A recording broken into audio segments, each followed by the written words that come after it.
Hey you. Yeah, you over there. Are you tired of Japanese tanks having no armor?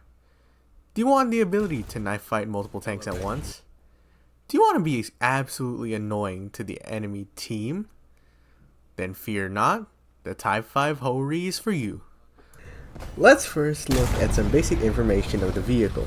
The Type 5 Hori is a rank 5 battle rating 7.3 tank destroyer belonging to the Japanese tech tree. The tank itself is about as real as War Thunder players are to women, so basically non-existent. With the gun being the only component ever made. So what makes this tank special in War Thunder? Well, for starters, the tank is quite mobile, with a forward top speed of 40 kph and a backwards top speed of 9 kilometers an hour. It also has an engine power of 1100 horsepower and weighs 65 tons, making its power to weight ratio being 16.9 horsepower per ton.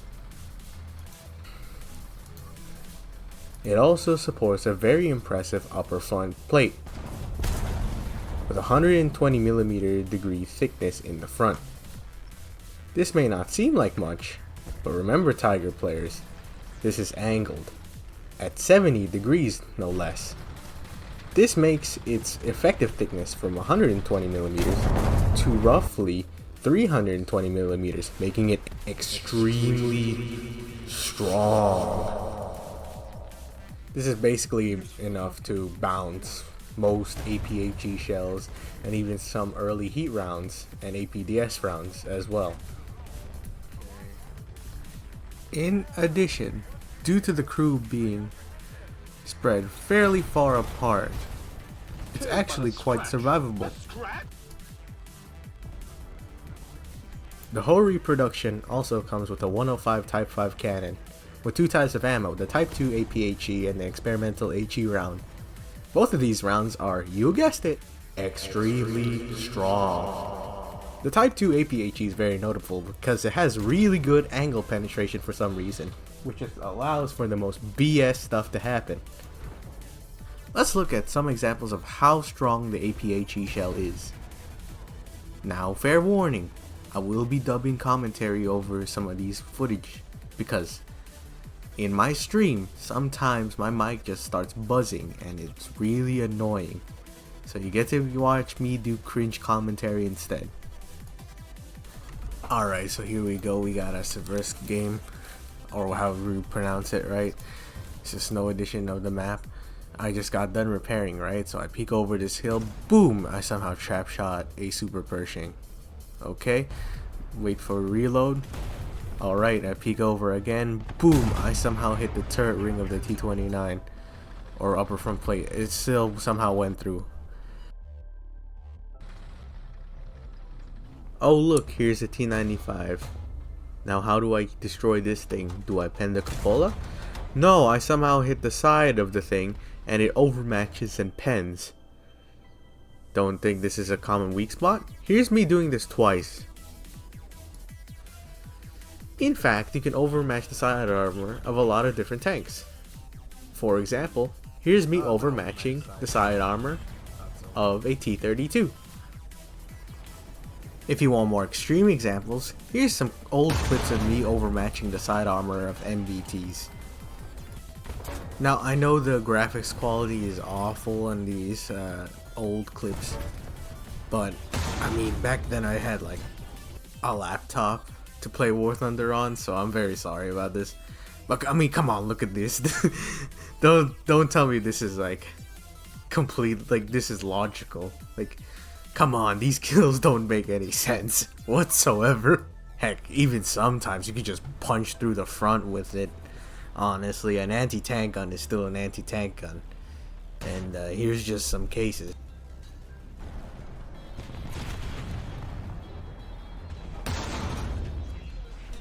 Now I want you to guess what happens to this mouse after I peek over. Does he A, get trap shotted, B, bounces the shot, C, insta kills me, or D, gets bombed. If you answered A, trap shot, you'd be correct, because this shell does not make any sense whatsoever. I mean, the Type 5 shell is just absolutely insane, man. I don't know, this shell defies physics. I mean, look what happens to this Yag Tiger, or T-34. And sometimes even the lightly armored vehicles, if there's one component that's vital to them, it hits them for some reason. Call it confirmation bias, but I think this shell is just witchcraft.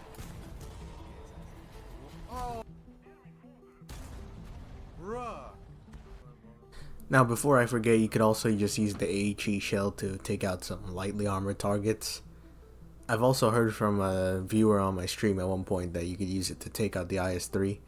I was not successful in that endeavor, sadly. Now for the elephant in the room, we'll discuss tactics. Yay, tactics. Now, you could definitely play this thing like a tank destroyer.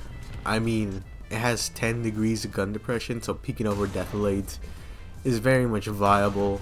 Plus, it makes your armor even more angled and protects your flat superstructure for sure. In fact, this playstyle did help me land an 8-kill game at 11.0 when I just decided to up tier it one day with a friend. However, this tank has the ability that other Japanese tanks do not. It has the ability to brawl. Yes, seriously, this tank has the firepower, the speed, and more importantly the armor to knife fight in close quarters. There's only one downside. Due to your lack of a turret and your very weak side and rear armor, you are very much prone to flanking. However, if you're not like me, and you do actually check your corners, you can go on massive tears against the enemy team. And pretty much get away with it. This is one of the few Japanese tanks where you just play extremely aggressively and just win. It's very survivable as well, so like as long as your, let's say, driver crew and turret crew, as long as there's some people still there, you're still gonna be standing. Let's take a look at a couple of examples of the Hori brawling, shall we? Alright guys, we got a Battle of El Alamein, we gotta be careful. Just kidding, we're in a Hori production, alright, so we did quickly dispose of this Conqueror, alright, cool. But then I get flanked by this AMX-13, oh no! Alright, so he can't really pen me frontally. He got a lucky side shot, but that's just about it, and he immediately regrets his actions.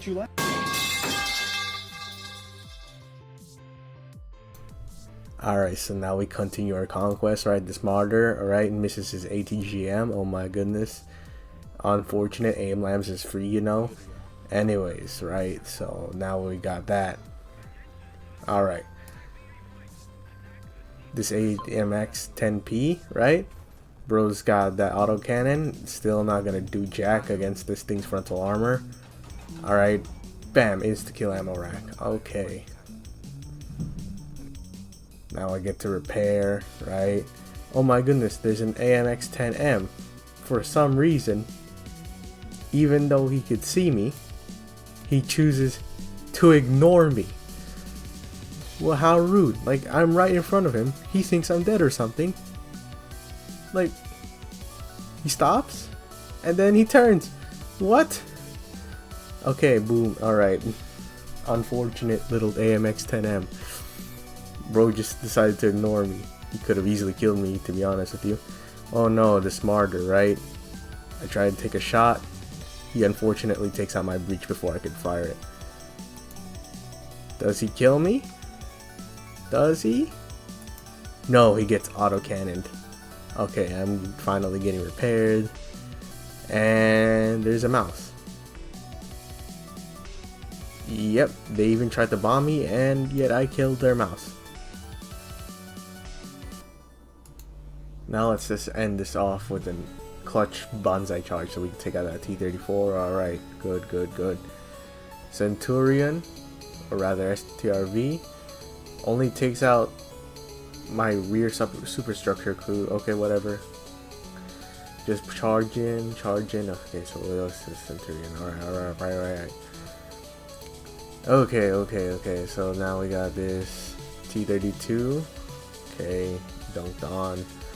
Oh my gosh, we are so close to losing. We are basically on the brink of defeat. I got gaijined, yay, by this M163. Unfortunate. However, the Lorraine actually killed him. And in some stroke of luck, we disposed of the SPAA. We actually won. And here is the game-winning cap. You could see right there, there's a guy actually raging. And that is GG. This was on stream, by the way, too. Like, this was a very tight clutch. I'm not gonna lie to you. And bam, bam, bam. Here's the rewards. There you go.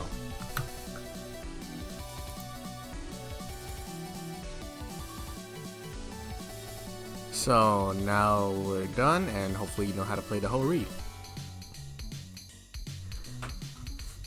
Alright, so now we're out with the outro. Alright, what do people say? Ah, yes! Hit that like button, make sure to subscribe, click that little bell icon. So now we got ads and also new membership. Yay! Alright, thanks.